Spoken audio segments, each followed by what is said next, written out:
Welcome to Planter Garden TV. I'm here this evening showing you a few of my plants.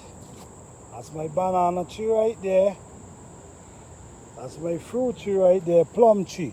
Okay guys, I don't know, I have a video showing you guys how to train a plant, how to run on vines and how to make sure it run on the stake.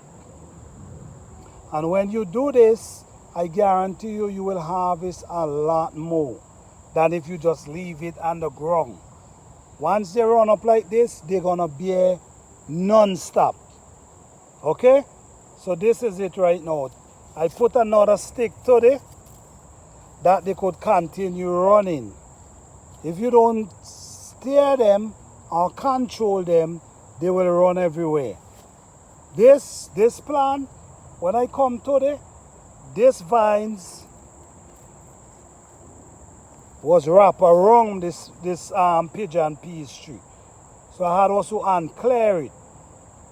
Okay, so this is a pigeon tree. Look how tall they getting. Pigeon peas, yeah. Look at this one. You know, everything is growing nice, you know. Everything. Don't watch the ground. I didn't have the time, but I always come by and make sure that I take care and look around and see what's there to harvest. Thank you guys for watching. Please like, subscribe and share.